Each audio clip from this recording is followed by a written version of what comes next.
এটা শুনলাম, তুমি কিন্তু একটাবার আমার কথা শুনতে চাও। 1000বার ট্রাই করেছিলাম নিজের কথাগুলো বলতে, কিন্তু সুযোগ দাওনি।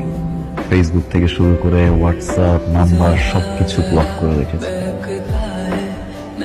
ভালো তো আমিও বসছিলাম, তাই না? তোমার যা খুশি তুমি বলে ব্রেকআপ করে ব্লক করে রেখে দিলে। আমার কথা কিন্তু শুনতে চাওনি।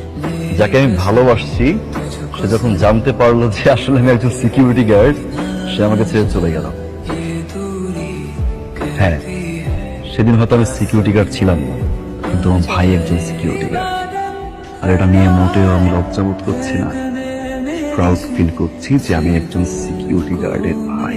যেই ভাই ছোটবেলা থেকে আমাকে এত কষ্ট করে বড় করেছে।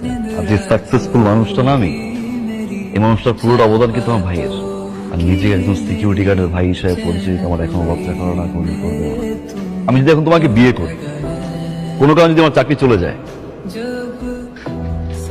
আবার যদি আমার ভাইয়ের প্রক্সি দিতে হয়, তখন তোমার ফ্রেন্ড আবার ছবি তুলবে, আবার তোমাকে হোয়াটসঅ্যাপ করবে, তখন কি আবার ছেড়ে চলে যাবো? কখনো কোনো মানুষকে তার অবস্থান দেখে ভালোবাসতে হয় না, আর সেই অবস্থান দেখেই তুমি আমাকে ছেড়ে চলে গেছো। ঠিক এখন আবার অবস্থান দেখেই বিয়ে করতে চাও।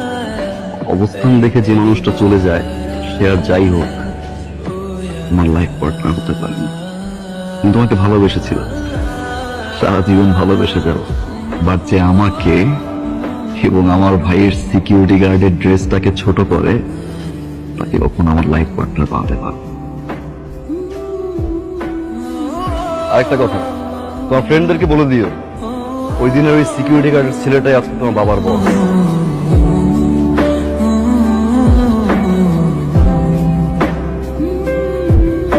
जरा